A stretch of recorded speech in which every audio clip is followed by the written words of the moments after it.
Unmute. You open it up. There it is. Now Oh. you're able to see yourself. You should be able to go in the little corner over here once she opens the meeting. Okay. Okay, I think. So it's not for a while yet? Noon, 30 minutes. I just want to get it set up. Okay, 30 minutes you said? Yes. Okay.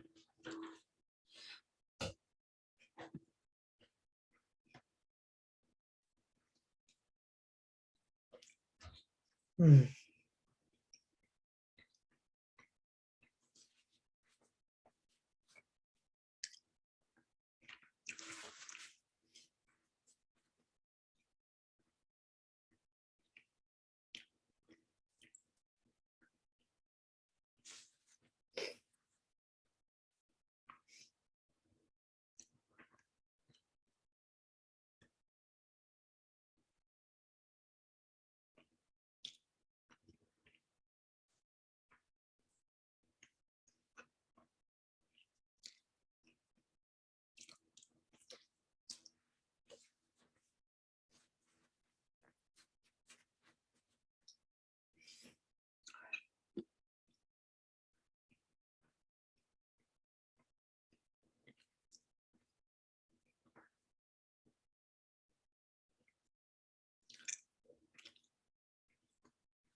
Oh,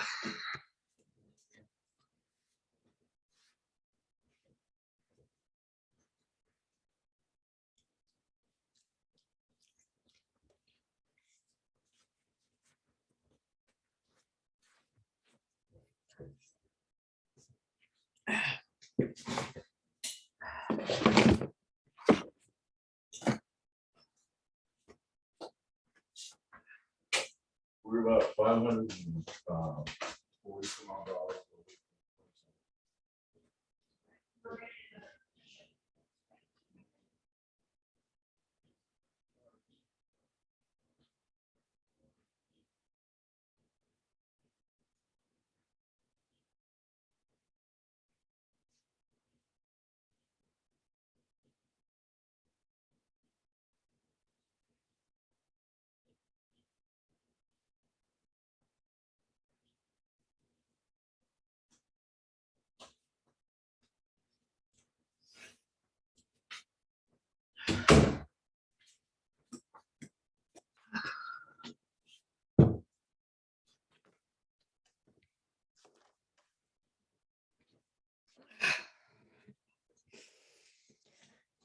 week.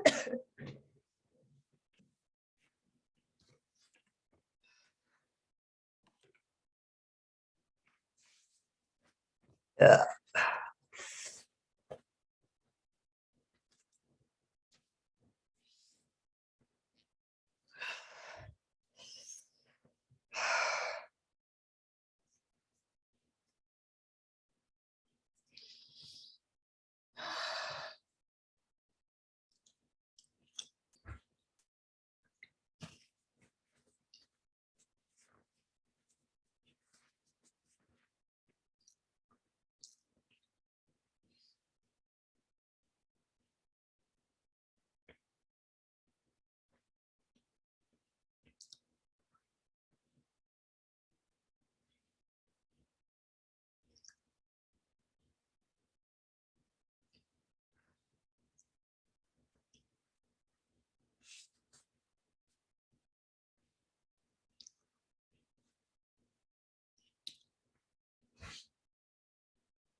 I'll be back in a little while.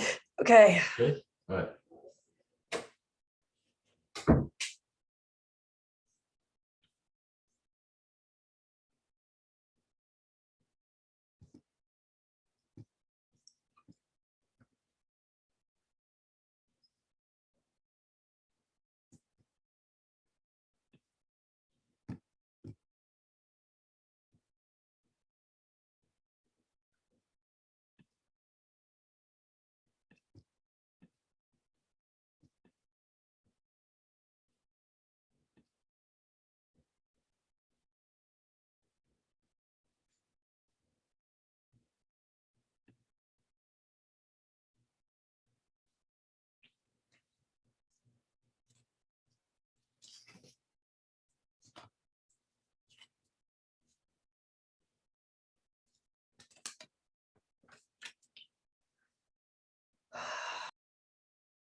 Good afternoon, everyone. Welcome to our educational workshop to help us identify strategies for success to work smarter and not harder.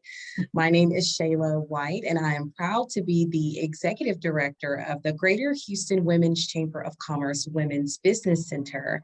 Our center is funded in part through a cooperative agreement with the United States Small Business Administration and empowers women-led organizations by introducing resources that provide tools, access to capital, and valuable business relationships. Please introduce yourselves and your company within the chat. We would love to see who you are and stay connected with you. We offer business and educational workshops every week, technical assistance, B2B opportunities, and counseling at no cost to you. We know that as successful business leaders and business owners in the community, we are challenged to manage our personal and professional lives while oftentimes sacrificing our own self-care. I'm happy to have Diana Crow with us today to provide tips on how we can maximize our time, prioritize, and ensure that we take care of ourselves. So let me tell you a little bit about Diana. Diana, Regional Director of National Association of Credit Management, NACM Southwest, is a sought-after speaker and presenter, drawing upon her strong background in training and education. Diana has enjoyed leading webinars and on-site sessions on a wide variety of topics for audiences that range from credit professionals to aspiring and published authors, as well as several ladies groups. Her credentials include published articles for NACM Business Credit Magazine and Credit Research Foundation. She holds a bachelor's in organizational management, and under her pen name, she is a USA Today best-selling author. So thank you so much, Diana, for being with us today. We're excited to learn, and so I will pass it over to you. Hey, thank you so much, Shayla. I am so excited to be here today with everyone. Thank you for taking time out of what I know is your busy schedule to be with us today and to take a little time to try to learn how to take care of you and how to make sure, because I know we all work hard, right? I mean, there's just no question about that. So we want to be able to find ways that we can maximize the return on the investment of our time, right? Because that's the important part. All right, so we want to make sure that we understand what the priorities are, because sometimes we think we know, and then we find out later that, I heard a quote one time that says, there's nothing worse than working hard to climb up the ladder only to find out it's been propped up against the wrong wall. Okay, so we want to make sure that we know what the priorities are and what does it mean to truly be a team player, because in today's connected society, those expectations can be a little unrealistic. So we need to learn what it means to be a team player. We also need to avoid the myth of multitasking. Now, we're going to talk a little bit more about that. This was kind of an interesting thing that I just started studying about just recently. And so I've been fascinated by the things that I've learned. So I want to share a little bit of that with you.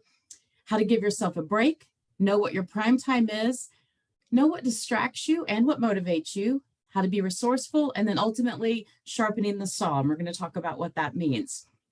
So let's go ahead and get into it because I know our time is limited today. So how many of you feel like this pretty often, right? And it's ironic because we're supposed to live in a paperless society, right? That's been the goal. But many times we just feel we're buried underneath all the things that have to be done. And that includes both our personal lives and our professional lives. So we need to find some ways that we can maximize the return on investment of our time. So we want to make sure that we're clear about the priorities, right?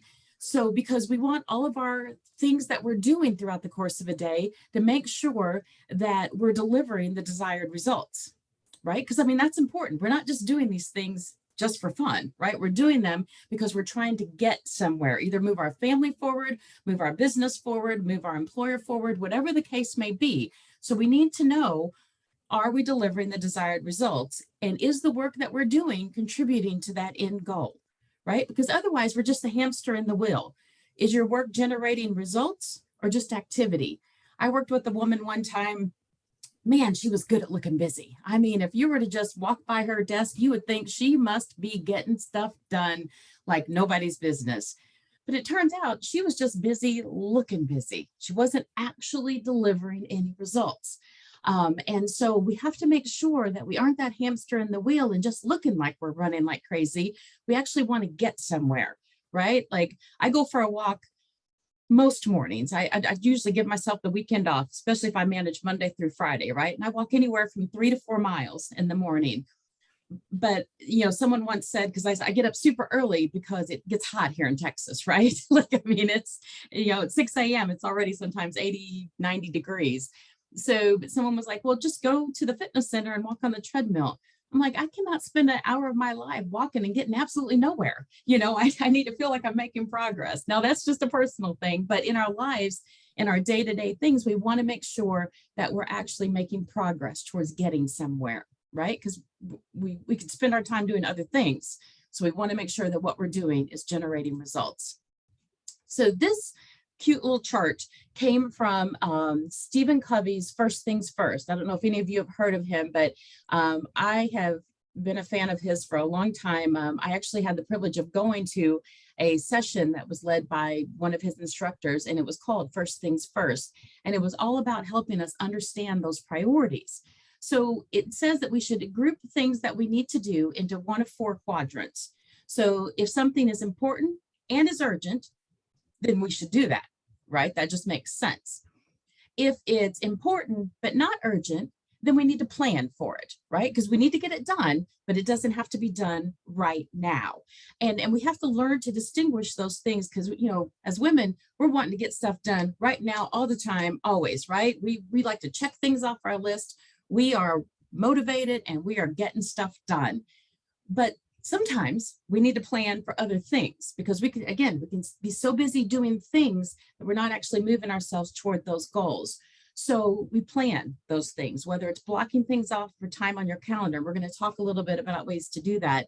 I also have my digital assistants, right? I can't say her name because then she'll pipe up and want to help me, but I call her Ruby when I don't want her to know it's my Amazon device, right? So, but if there's something that I know I need to do, but I don't need to do it right now, I'll tell her to remind me.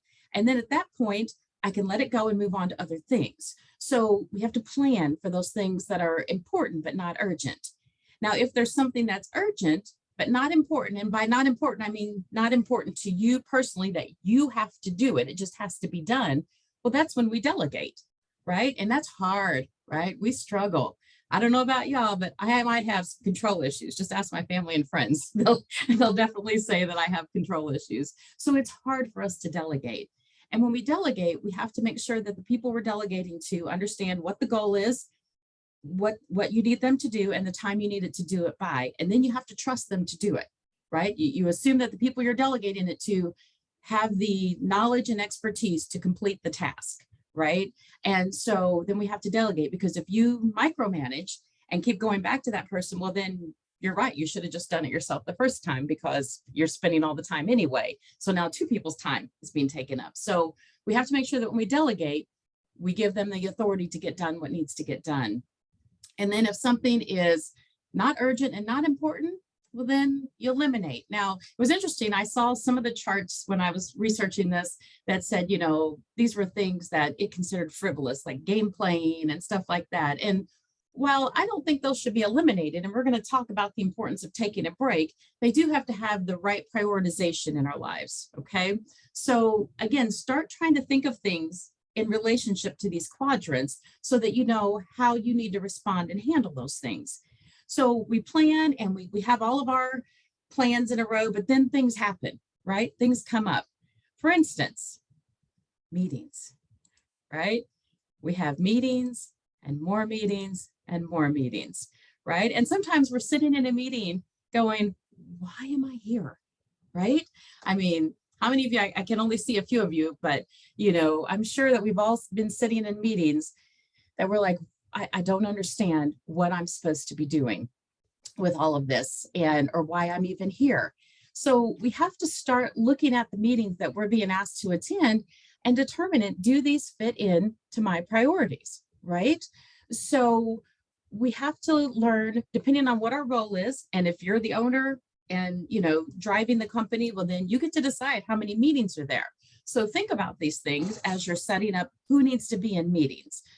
If you are an employee somewhere and, maybe you're starting your own business, but you're still working for someone else, how do we determine what meetings I need to be at?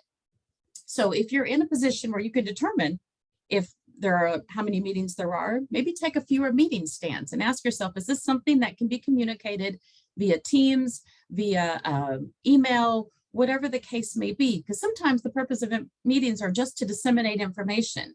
And, you can simply send out that information and say, if you have questions, I'm available to answer them and give a time, right?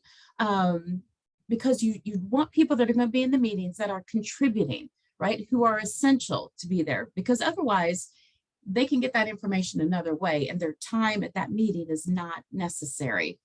So we have to start to determine if our presence is essential.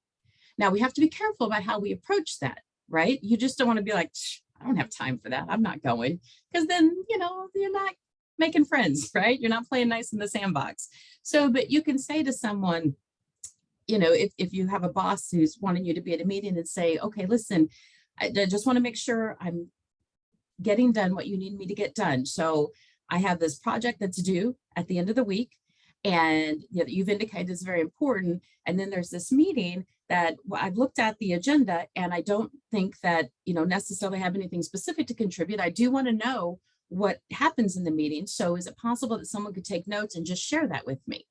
So you're getting the information, you're acknowledging that you understand you have conflicting priorities, and then you're asking for help in establishing that. And that kind of gives you a potential out, right?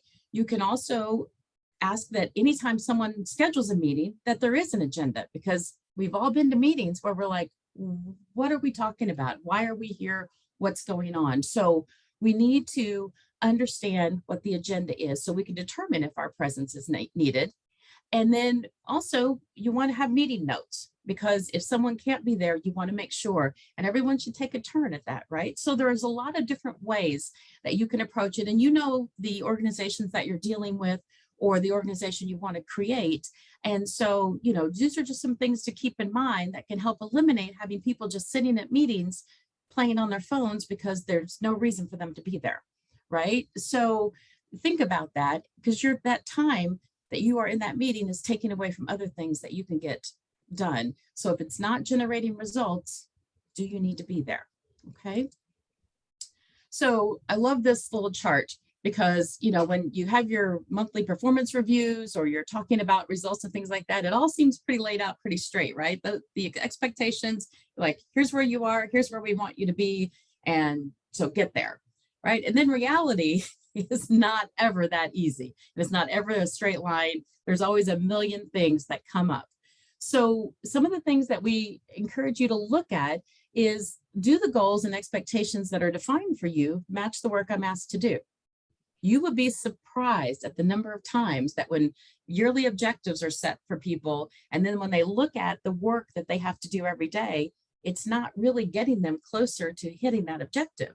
So we need to take a hard look at that and make sure that how you're spending your time, again, is not just generating activity, you're getting results. And then we start to ask ourselves, okay, well, what's the impact of my work on the bottom line? Now, when you reach a certain age, and I myself am included, right, in this, like we get to the point where we want to know that what we're doing throughout a day, I mean, you're spending an inordinate amount of time at your job, whether it's your own company, whether it's someone else's, you know, you spend anywhere from 8 to 10 hours a day, you know, 5 days a week at your jobs, and you're doing the work that's being requested of you. We reach a point where I want to know that I'm making a difference, like that I'm doing something that has impact and importance on the world around me, right? And it doesn't have to be any grand scale thing. You know, there are people who do grand scale things, but the rest of us have to do things that just get, you know, that impact our little circle of influence is what I like to call it. And so, like at the end of the day, if I know I've helped my members get answers to their questions, or find a resource or service that makes their life easier and helps them be more productive in their day, I feel like I've accomplished something, right? So you have to figure out what that bottom line is for you. It's not always financial. Many times it is. A lot of times in the world that I work in credit, obviously numbers are important, right? Delivering that bottom line. But whatever it is, you have to know what yours is, and is the work that you're doing impacting it? Again, we spend a lot of our time, you know, when you think about it, I did the math the other day, and of course, I'm not going to be able to remember it on a Monday afternoon, but you know, I started work when I was 16 years old and started full-time work when I was 18. I am now 52. That's a lot of years. And I did the math, and I still have many years left to go before I can retire. So I need to know that what I spend my time doing, a good portion of my day doing every day, is impacting the world around me in whatever way I choose that I want it to do. Does that make sense? I hope so. And that you're able to figure that out for you, and that you can find something that allows that your efforts, your investment of your time, to get you the returns that you want. Now, this next one is really important, because you have to know whether your job within a company, whether it's your own company, and if it is your own company, I can answer the question for you. You need to be strategic.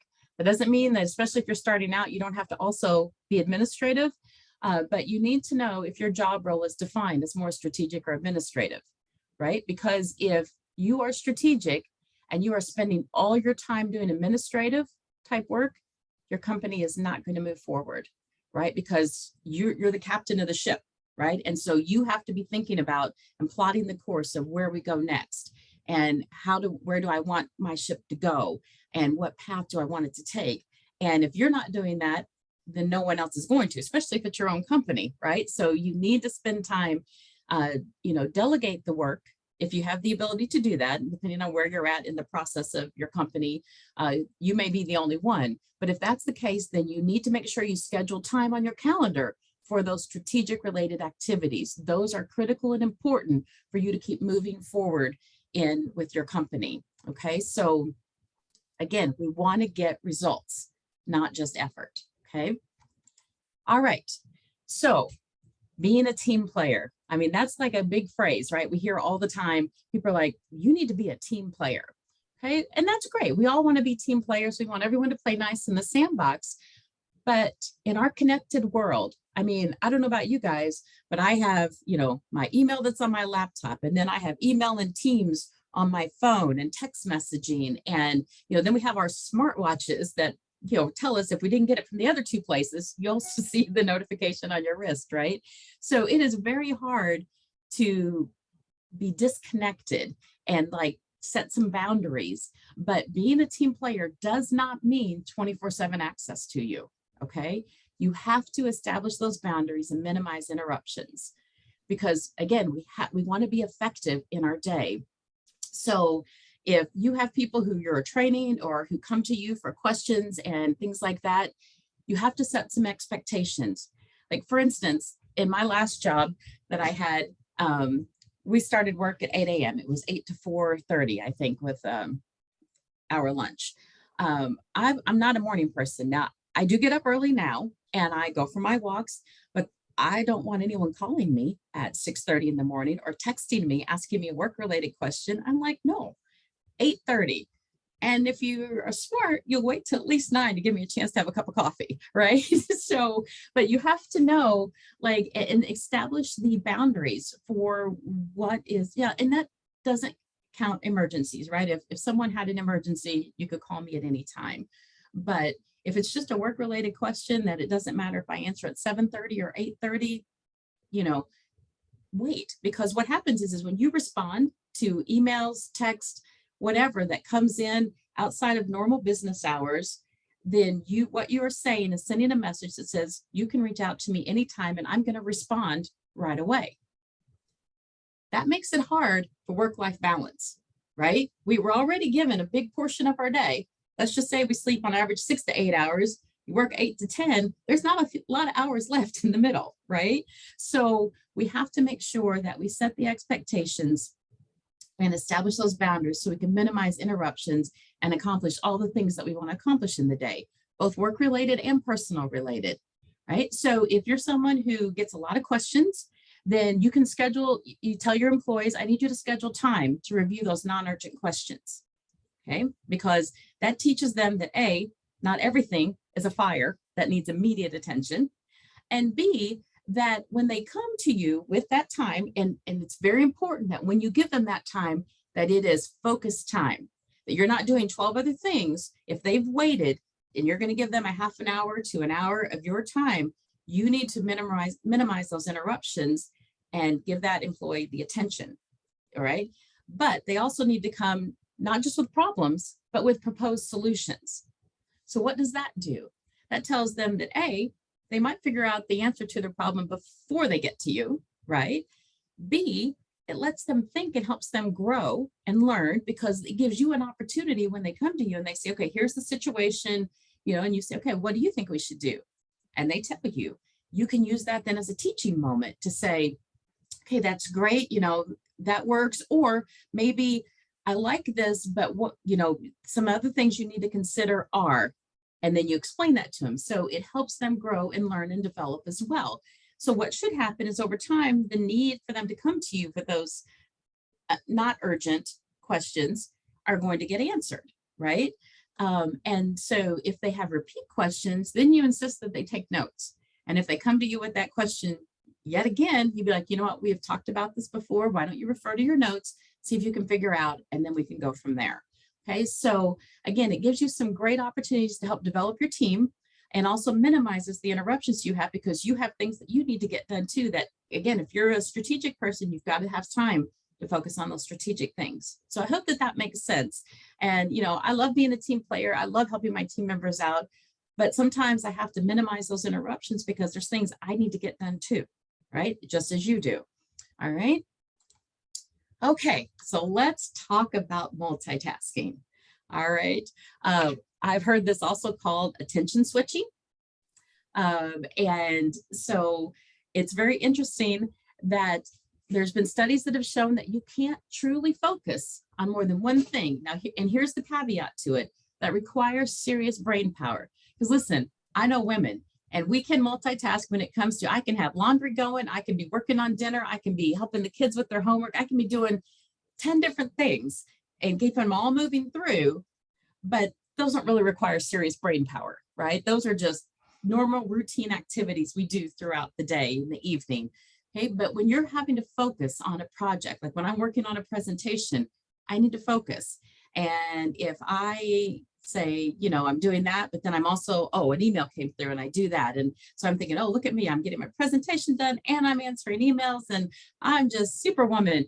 No, because I'm not truly giving the attention that either one of those activities need.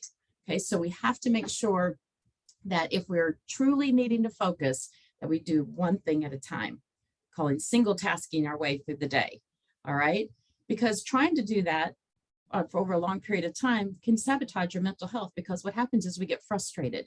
We're not happy with the results that we're delivering. We know that we could have done better if we could have just focused. And so on one hand, we think we're doing great because we're multitasking and we're getting more things done, but we're not getting them done as well as they can be. And again, remember, the idea is to deliver the desired results. And I'm sure none of you want to deliver a mediocre, whatever it is, right? So make sure that you single task your way through those important focused items, right?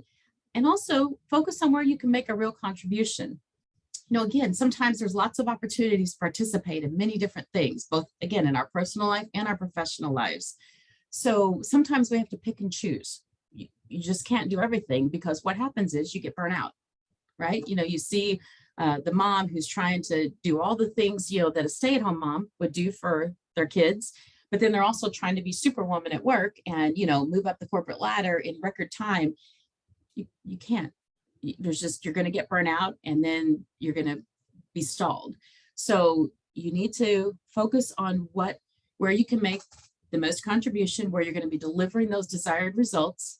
And you want to make sure that you're doing that so that you can get those tasks fully completed.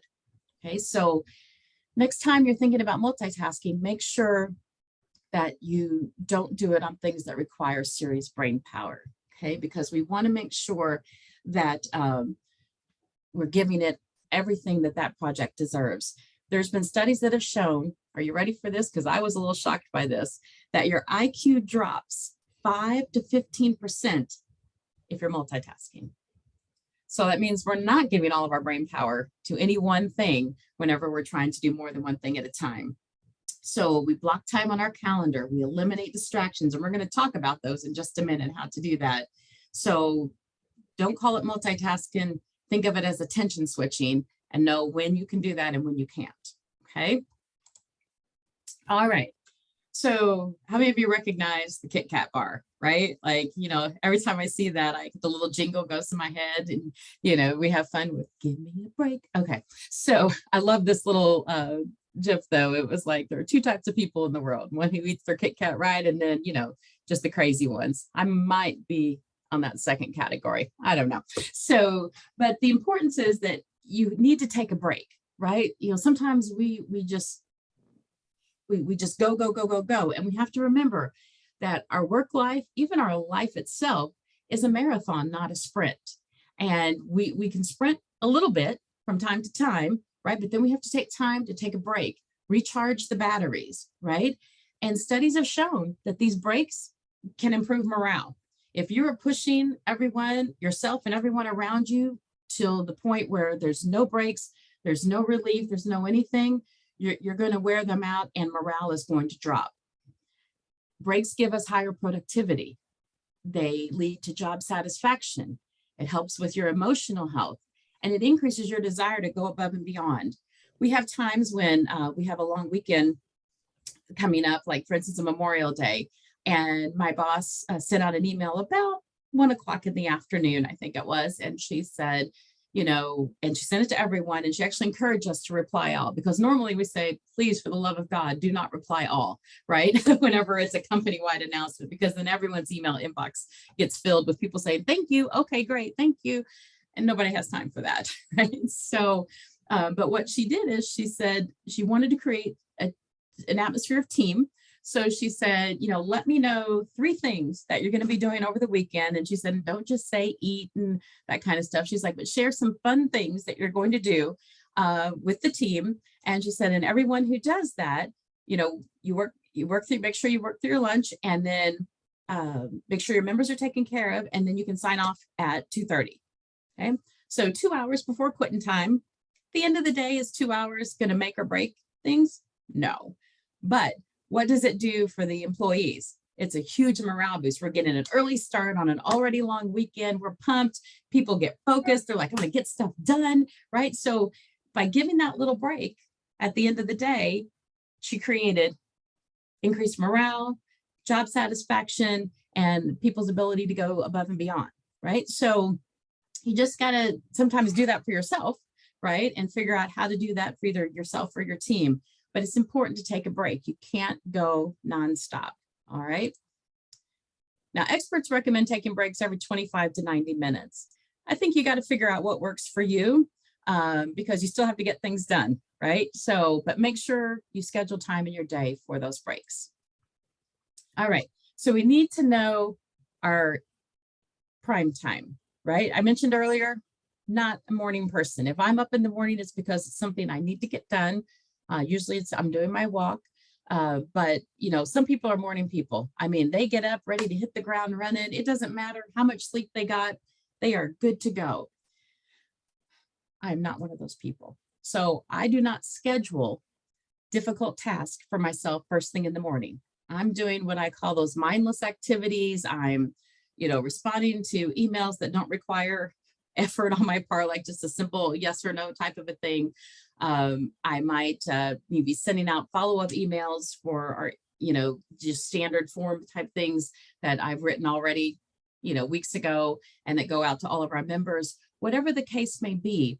But you need to know your prime time. Now, you want to catch me a good time about 9 o'clock at night. Let's do it. I am ready. My engines are firing and I'm ready to go. Right. So, but you have to know your prime time and then choose wisely when you schedule or focus on those larger, more difficult tasks. Don't pick doing it during a time when you know you're not at your best. Right. Some people aren't great right after they have lunch. Right. They feel that little afternoon slump and stuff. So that's not the time to do something difficult, right? Chunk similar tasks together, right? When we're on a roll, like if I'm making calls, then I'm going to try to make all the calls I need to make just right in a row, right?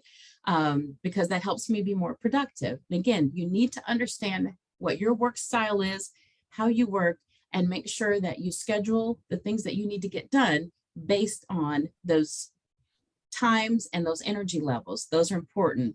You know, I read one article that suggested you front load your week. Their theory was that everyone is more productive at the beginning of a week. I don't know, Mondays, I mean, I'm feeling pretty good today, but, you know, I was excited about getting to come and talk to you guys. But, you know, you need to know what days of the week, what times, when your energy is at its best. And that's when you want to do those difficult things that require a lot of focus. Now, this last thing, cutting down on your to-do list. Okay, we love lists, don't we? I mean, there is just nothing better than marking it off the list, right? So, but we need to have a list that's manageable, all right? And you can have you can set lists that is, this is my daily list and this is a weekly list. And, you know, and if you need to go further out than that, then that's okay. But don't schedule yourself 35 things to do in one day. Even if you get them done, will you have done them well? You know, you got to look at that. So, but we need to feel a sense of accomplishment. So, you know, 5, and if some of them are pretty easy, you know, you can get 5 to 10, but no more than that, because what happens if you get to the end of the day and you have achieved everything on your list? Superwoman, right? You're like, look at me, I kicked butt and took names today.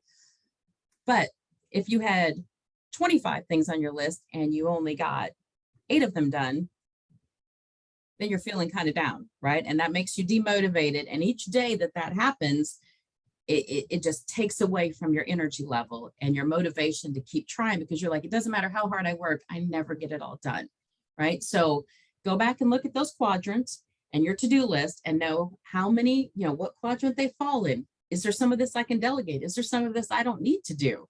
You know, whatever the case may be, but make sure that your to-do list is manageable so that you can feel that ownership over it, and then also the pride in achieving it, right? And that helps motivate us and keep us going forward, okay? All right, so we need to know what distracts us and what motivates us, all right? So notifications, I mentioned earlier, when I get an email, I get a ding on my laptop, I get a buzz on my phone, and then a buzz on my watch.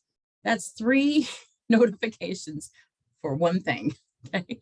And sometimes that can be very distracting. So like, for instance, when I got ready to come on to do this presentation, I put my Teams on Do Not Disturb. And so that blocks all those notifications, right? And so, because it's important that I be able to focus, because if I keep getting distractions and I'm looking down, that is obvious to everyone, right? And then you're not getting my full attention. So we need to know when we need to turn off the notifications. Now, there are ways on your phone that you can put a Do Not Disturb, but you can still have certain emergency contacts that can get through no matter what. Because I understand sometimes, you know, if you know, my daughter was in a car accident on Friday evening, I wanted to get that call no matter what I was doing, right? So, and she's okay, but I was able to like respond to her right away and check on her. So, we have to understand and know the balance, right? But the point is, if I need to know, do I need to know right now if, Susie took care of that email that I asked her to? It can wait till I'm done, right? So turn off your notifications whenever you need to focus. You have to know what works for you. There is, let me find my note here, a study that said that when you get distracted, on average, it takes 23 minutes to get focused again. Now, when you think about that, now you might, depends on the level of the distraction, but on average, 23 minutes. So depending on how many times you have to deal with distractions during the day, that could be a lot of time that you're spending getting back into the groove. Okay, so know what works for you, develop a system that allows you to know when to be notified about things and when you can wait. Okay, and when we think about what motivates us, they usually say use the carrot instead of the stick, and I'm like, carrot cake, and then I'm like, well, for me, chocolate chip cookies, right? So, but you need to know what motivates you, and I have internal conversations with myself all the time. Now I get the privilege of working from home. So even if I have those internal conversations out loud, people don't think I'm crazy, but, but however you have them, you have to, do what you have to motivate yourself. So I might say, okay, listen, if I spend the next hour focusing on whatever it is that I need to get done, at the end of that hour, I'm going to reward myself with, maybe it's 10 minutes of Candy Crush. Maybe it's a chocolate chip cookie, whatever it is. Maybe it's a walk outside when it's not 100. But, whatever the case may be, motivate yourself, reward yourself for getting something done. As silly as it sounds, sometimes we have to do that for ourselves in order to be able to, keep ourselves moving forward. And I'm going to take just a moment to talk about the importance of positive self-talk. We live in a society today where I feel like people talk negatively about others and to themselves far more than needs to happen.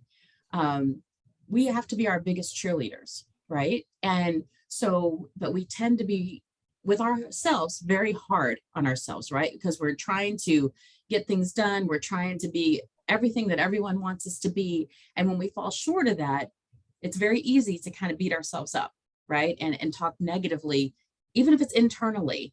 And those negative tapes are not good for your emotional health, not good for your physical health even, because it can be very distracting. It can be very demotivating. So be sure that when you're motivating yourself, that you're talking positively and you're encouraging, and it's okay. Sometimes we have bad days, right? Sometimes we don't hit the goals that we want to. So we have to take a few minutes, lick our wounds. It's okay when things happen that we can't control. We have to acknowledge it. We can allow ourselves a short period of time, self-pity, if that's what you need to do, but make sure it's controlled, right? 10 minutes, 15 minutes, whatever you need to adequately acknowledge those feelings, and then say, okay, what can I learn from this for next time? Because that's how we get better, right? We determine, was there anything I could have done differently? And if so, I'm going to try to do that next time. And through that, we give ourselves grace. And that's important. We need to give ourselves grace. So make sure you're doing that. And if you need someone to give you some positive self-talk, my contact information is going to be at the end. You reach out to me and I'm more than happy to do that, because I love to be a cheerleader and I like to support people, especially women who are working hard to get things done. So, but you learn to be your best cheerleader. And if you haven't figured out how to do it yet, find someone else who can be a cheerleader for you and encourage you. Okay. That's important. It's important to our daily health, and it's important to our long-term success. We need to be our best cheerleaders, or have someone in our corner who knows how to do that. Okay. That was for free. That was extra, no charge. Okay. So, all right. So when we think about finding that cheerleader, we need to know that we need to be resourceful. Okay. Again, you can't do everything. As hard as it is for us to admit, we cannot do everything. We need to know our strengths, and we capitalize on our strengths, but also on those of the people around us. Let me give you a prime example. I worked for a company for 24 years, and I had to do Excel, right? Sometimes for my job. And sometimes those Excel things required pivot tables. Now I can do a pivot table, but Lord, does it take a lot of brain power and a lot of energy and a lot of my time that I just didn't want to spend doing it. But there was one of my coworkers we called her the pivot table queen. All right. I could send her raw data, tell her what I needed. Literally 15 minutes later, I get back all these pretty charts, graphs, pivot tables, all these things. It's wonderful. 15 minutes, where it would have taken me an hour, maybe more, right? To try to figure out how to slice and dice and move everything around. But when she needed to send an email to someone that was dealing with, difficult subjects or, anything like that, she would just send me an email that highlighted who it was going to, what the bullet points were that she wanted to accomplish, and what the tone was supposed to be. 15 minutes later, I'd send her back an email. So I was the queen of wordsmithing, right? So we helped each other out. Now, that didn't mean that I didn't try to learn and grow and get better at it. But at the end of the day, was it important for me at that moment in time to spend an hour or two to get data that she could get to me in 15 minutes and vice versa? That way we could both focus on other things that we needed to do throughout the day. So whatever the case may be, know the strengths of the people around you and don't be afraid to ask for help, right? You're willing to help them. They're willing to help you. It's teamwork, right? And so we want to capitalize on the strengths of the people around us. You don't have to be the Lone Ranger, because even he had Tonto, right? I'm sure there's more examples, but that's the one that came to my mind. So, and if you're not old enough to know who that is, well, I'm sorry, Google it, okay? So, but the point is that we don't have to do life by ourselves, right? We can surround ourselves with supportive people and friends and coworkers and colleagues. You guys have the Greater Houston Women's, Business Development Center, who can provide support and resource to you. So look for creative ways to add that support, whether it's through these support groups like we just talked about, technology. Again, my life is made so much simpler by the advent of digital assistants, because if I need to add something to my grocery list, I can walk through my house and it doesn't matter where I'm at. When I think of it, I tell her, add that to my grocery list. And then I move on with life, because then I know when I'm ready to do my grocery list, everything I've thought of through the week that I need is right there. I don't have to spend time going through everything in my cabinet to see what I need or what I don't. Or if I need to be reminded to check on a bill or to check on whatever it is.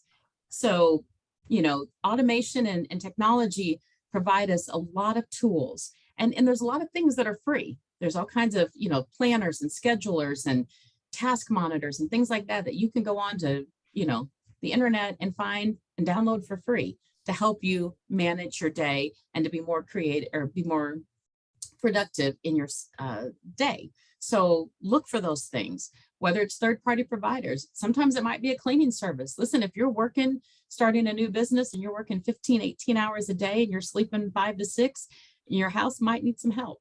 Okay. So, again, there's no shame in not being able to get everything done yourself. Surround yourself by people who can help and who want to help and who will support you. Okay. All right. Up next, last but certainly not least, we're going to talk about sharpening the saw and how important that is for you to take care of you. I tell my mother, and have been telling her for years, she's a registered nurse. And even though she's been retired for a long time, she takes care of the whole town she lives in, right? And it's a small town, so it's not like it's Houston, right? But it's a small town USA. But the point is that she, from delivering mail to picking up trash to cleaning their house to making sure that they have medical attention, or get to the doctor if they need to, whatever it is. And I keep trying to tell her, Mom, you need to take care of you first, because if you don't, then who's going to help these people when you're out of commission because you've worn yourself out, you've gotten sick, whatever the case may be. And she smiles and nods and says, I know, baby girl, but she's not really listening to me. So maybe you'll listen better. And since I'm not your daughter, and you will know that sharpening the saw means that you're preserving and enhancing the greatest asset you have, which is you. We talked about all kinds of ways to maximize the return of investment of our time. But at the end of the day, you have to prioritize taking care of you, because otherwise you're not going to be able to do any of those other things. Great example If you had 6 hours to chop down a tree, spend the first 4 sharpening the axe, because then those last 2 hours will be the most productive and effective use of your time. If you're trying to chop down a tree with a dull axe, you're spending a whole lot more time and a lot of effort and not getting nearly the results. You see what I'm saying? Does that make sense? So what are some ways you can do this? Well, you have to take care of yourself, right? You have to try to eat right, exercise, and get sleep. Now, don't be fooled. I know experts say 8 hours of sleep, but I don't know too many women who actually get 8 hours of sleep. But the important part is you need to know how much you need to function at prime, time, effort. Like for me, if I get 5.5 to 6, I can function. If I get 7, I'm going to change the world the next day. Okay. So you just need to know how much you need, and then you try to make every effort to get that. Sometimes life conspires against us. But again, know how much you need. Try to make good choices when you're deciding what to eat and how much you exercise. And it doesn't mean you have to go to the gym 3 days a week. Go for a walk, go swim. I'm going paddleboarding tonight for the second time. It is not pretty, let me tell you, but am I getting great exercise? Am I getting to be outdoor? And I'm doing it with a friend. So I'm getting some community time with one of my girlfriends. I'm going to take that as a win and a good use of my time, right? So, but we have to take care of ourselves. We need to keep learning. And that doesn't mean you have to go to school. There's plenty of ways to learn throughout the day, from other people, from things you observe in nature, whatever the case may be. So make sure that you learn something new every day, no matter how big or small it is, okay? Spend time with your family and friends. Caveat to that is make sure that the family and friends that you're spending time with are positive influences on your life. If we spend all of our time with negative people, they will suck the energy right out of you, okay? So choose wisely who you spend your time with, okay? And then find meaningful ways to help people. Again, I love my job because at the end of the day, despite all of the credit terminology and things like that, my job is to help people be better at their jobs. And I love that, right? So whatever it is, whether it's making someone smile, saying hello, whatever the case may be, because again, at the end of the day, we want to feel like we made a difference in the world around us with the time that we've spent. And we try to keep balance with our body, brain, heart, and soul. There's been a lot of focus on emotional health over the past few years. And I think it's important that we take good care of ourselves. Again, if you don't, you're going to get burnt out, you're going to get worn out, you're going to get stressed out, and that's not good for anybody, right? You can't be the best you if you're dealing with all that stuff too. All right. So in conclusion, am I doing okay on time, Shayla?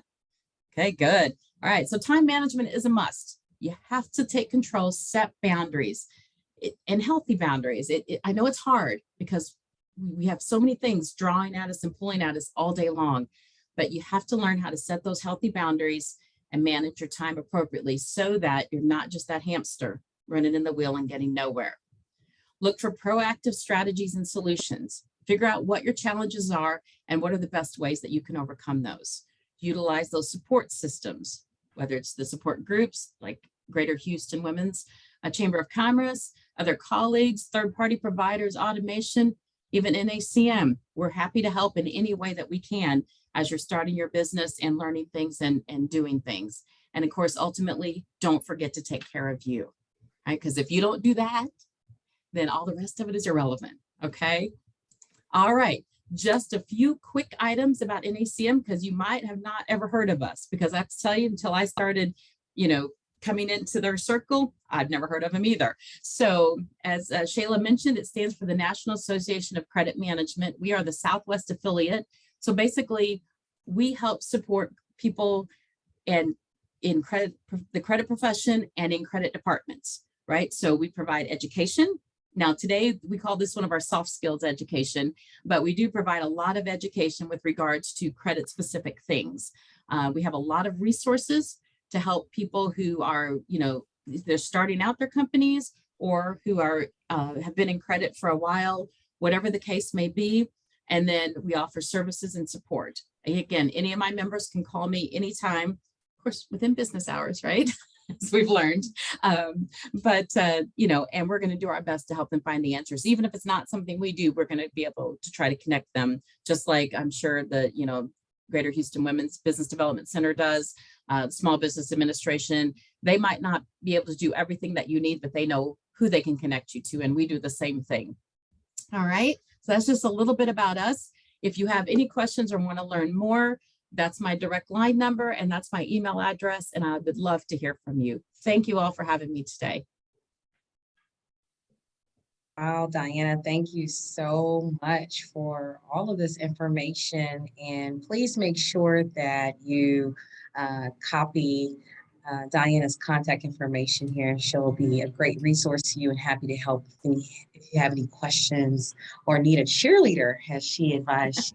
Absolutely. Cheer. And Angela left a few comments in the chat. Thank you, Angela, so much.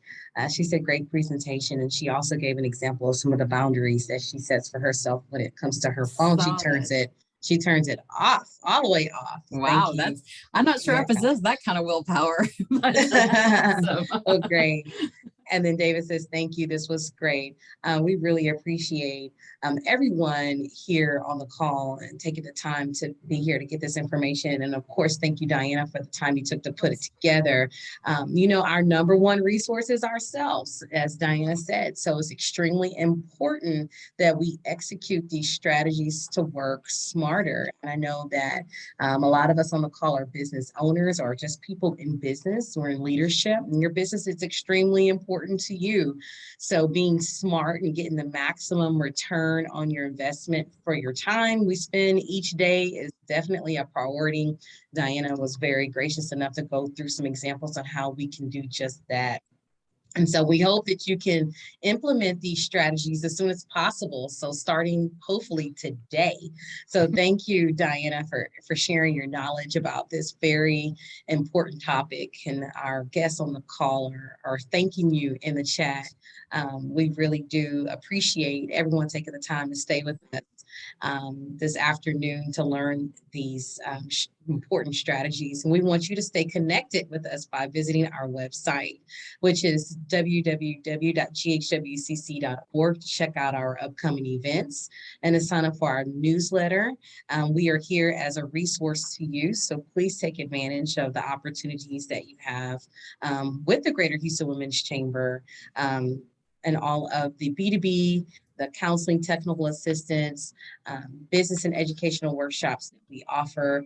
Again, thank you so much for attending. We look forward to seeing you at another event soon. I've dropped a link to our calendar there in the chat. Thank you all so much. Don't forget to snatch Diana's information here on this last slide. She's open and available to help within business hours. Exactly. Within business hours. So if anyone doesn't have any questions to ask Diana, then we wish you a wonderful week and hope to see you at a future event soon. Thank you, everyone. Thank you. Thanks, Diana. We really appreciate you. You're welcome. Thank you for having me. I had a great time. All right. Bye-bye. Bye.